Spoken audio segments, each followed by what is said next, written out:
ready? You guys gonna put the timer on for us? Oh. Sorry.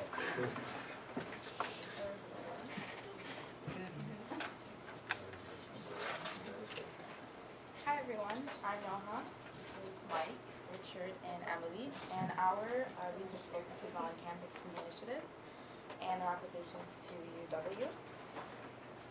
So there are an increasing number of campus food initiatives across North America, and they are important because they address issues of campus sustainability, educational opportunities, student engagement, and food insecurity. In fact, it was reported in 2014 that approximately 40% of students, university students, experience some form of food insecurity. And the UW Food Bank specifically reported seeing an increase in the number of visits. So from the winter of 2015 to 2016, they reported seeing double the amount of visitors to the food bank. And that's why these kinds of initiatives or projects are very important to have, not only have, but maintain and continue to empower and keep moving them forward in order to reduce that stat to a lower percentage or eliminate that. And the food initiatives at UW include the UW Market Garden, the University Club, Edible Landscaping, and the UW Food Bank. So with our presentation, we chose to focus on our research's applicability to the Market Garden, as it's a well-established food initiative on campus, and we see it as an emerging leader with high potential for impact. So to provide a little bit of background for the Campus Market Garden, the mission really aligns with that in that it's to improve students' access to local food, raise awareness about local sustainable food systems. So the garden was started in 2014 by Lexi Salt, small beginnings with a small plot at the St. Paul's Green, or the backside of the building, and have since increased to 3 apartment plots, one that's directly on campus and 2 on the peripheries, North Campus on the Environment Reserve and WCRI Housing Cooperative. Being a market garden, the produce is sold to students and service providers, specifically Chartwell's and Compass Group, and this funds initiatives and builds reserves for long-term sustainability to continue our mission. So this really aligns with our research problem, and in that we identified the need to improve and integrate and expand campus-scale food production at the University of Waterloo. This is the WCRI plot on the left and the North Campus plot. So these are great new initiatives, but they're a little bit far extended. So communicating that and getting people out there, as well as bringing more campus on-site production is what we're aiming for. How to reduce those barriers. So our end goal essentially is to support the decision-making process of UW Campus Market Garden and other future campus food initiatives for their long-term success and resiliency.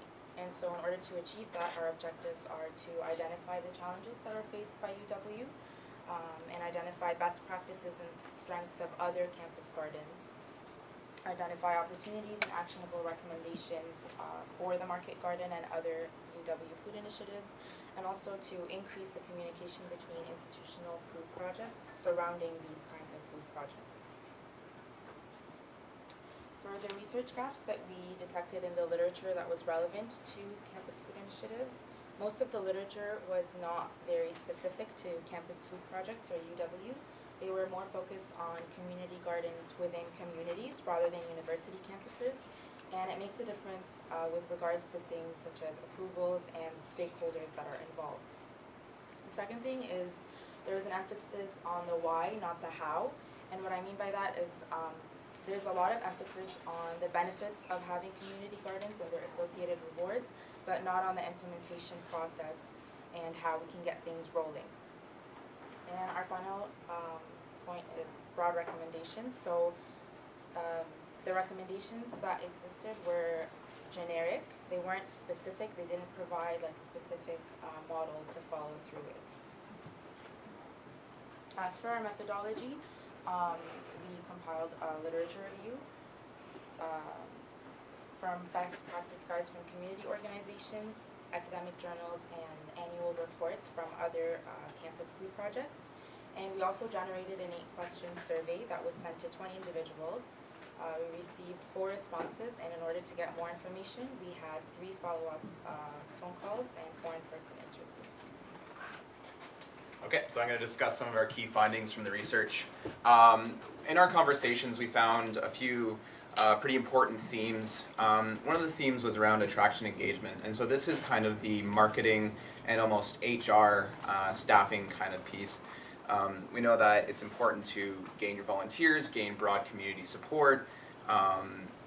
There's students, there's faculty, there's community organizations, so attracting those groups and bringing them to support the project is of importance. Another theme was stakeholder relationships. So there's many administrations or groups that can impact your project. Specifically at UW, we have Plan Ops, we have the University Administration, and of course there's Chartwells as our vendor. So these stakeholders and their needs are of importance as well. There was also discussion on identifying limitations and the importance of identifying those limitations, whether it be physical resources or human resources or knowledge gaps. That was pretty important in our conversations as well. And then there was consistency, and really consistency means accountability. If you have consistent procedures or policies, then you can keep your project accountable and keep your stakeholders happy. On top of that, there was just planning. So planning on the front end saves a lot of headaches on the implementation side, and just having patience throughout the entire process was also a pretty notable theme in our conversations. So I'll discuss sort of these themes in turn, and we'll go through them. So the first one is attraction engagement, and we identified as a challenge for UW is sort of gaining student engagement or gaining more student engagement within our current capacity.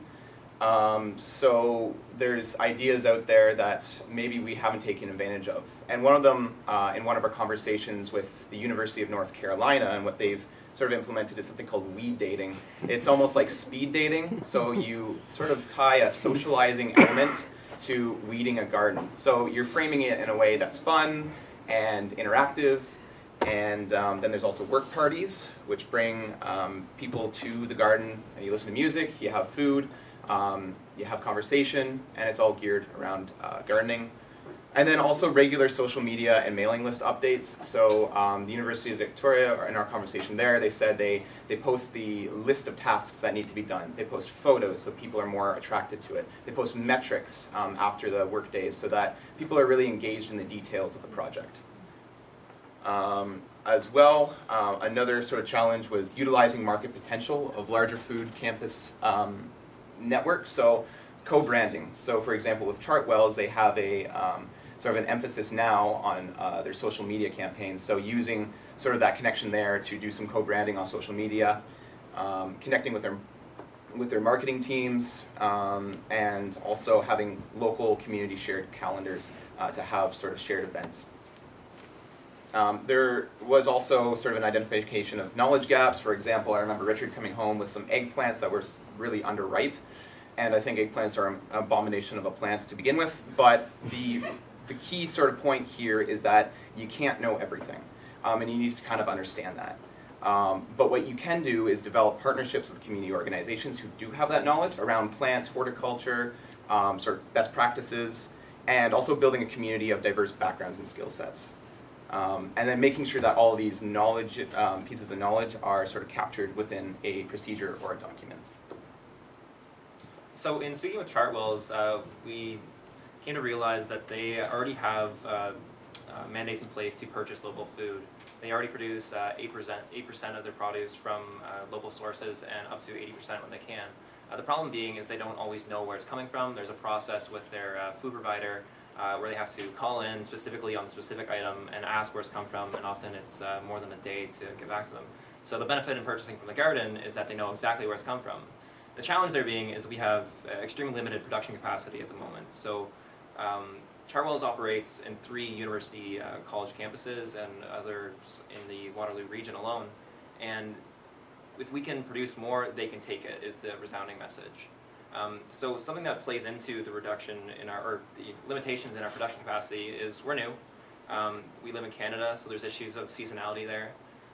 There's limited space and infrastructure directly on campus, so volunteers are going far out to maintain plots so they could be certainly more productive, getting more regularly watered, and in turn they're labor intensive. So building upon that, to reduce these barriers, we in our surveys, some of the best practices that were identified and really productive for our respondents were things such as permaculture and integration of perennials, reducing labor through symbiotic plant relationships. And Chartwell's also was identified that they were eager to take perennials and integrate them into their menus. So that was a very resounding. Additionally, Trent University identified a recommendation they were given in that someone told them they should be spending 90% of their efforts on marketing, stakeholder engagement, and harvesting, whereas they found they were spending about 75% of their time weeding. So better practices such as fabric, landscaping and such to reduce that maintenance goes a long way to focus better efforts for expansion of the initiative. And additionally, soil management and addition of organic matter, as long as they align with QA standards. Next. So to address seasonality, already being tackled, but the introduction of greenhouses, we could use cold frames, coverings for the garden, automated production through cross-faculty partnerships such as indoor dedicated spaces or even window spaces. So that directly leads into the importance of partnerships. We can bring engineers on board, we can design these growing spaces, our faculty to make them beautiful, and also integrate them into projects for additional research and coordination with plant ops so that there's dedicated tasks or even paid positions to tackle these responsibilities. So stakeholder expectations I'm going to go over pretty briefly because we're running out of time. Just managing those stakeholder expectations, meeting with people regularly, identifying what their needs are, and when it comes to plan ops, it's aesthetics, it's site standards, it's continuity. They want to know that we're going to be around for a while. For Chartwells, it's maintaining quality and food security. So some recommendations based on our reports is we need to review and discuss the final report, implement the solutions uncovered in the research, and pursue ongoing research in conjunction with peer learning networks to continue developing best practices. I think Emily's going to take this away. Yeah, so some of the broad opportunities that we also identified were like food hackathons to develop more food projects. Mentioned before, cross-faculty collaboration to bring more knowledge to the projects.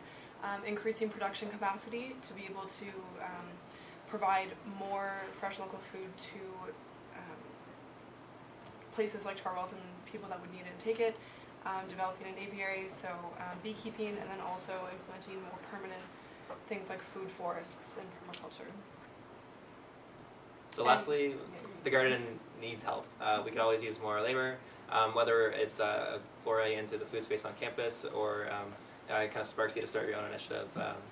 More help and engagement is always good. Great, thank you.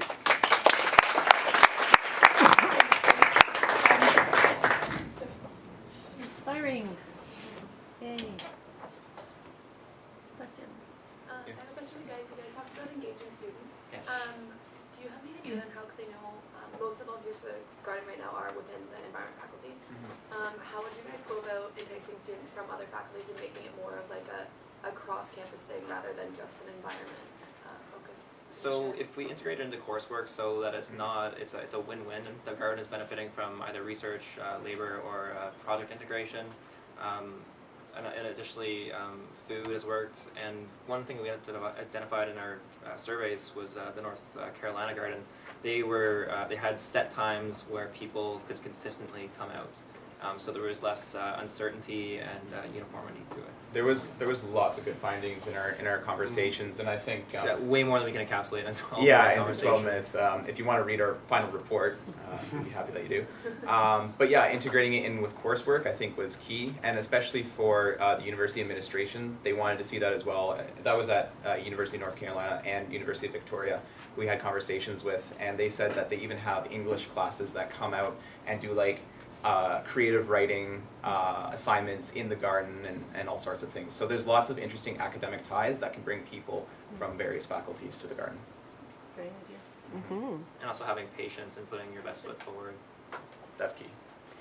Do you folks you were talking about heavy on the policies and procedures part, which is part of the succession planning piece. Has the local group developed a system to sort of bring new leadership up midway through, so you don't lose your champion in a fourth year and then have a Absolutely. setback? So there's a strong emphasis on hiring from within. Plug to Asha, she's our new coordinator for the winter. And there's also good procedures, Google Docs, applications and such, procedures for things as simple as watering and event planning. Great.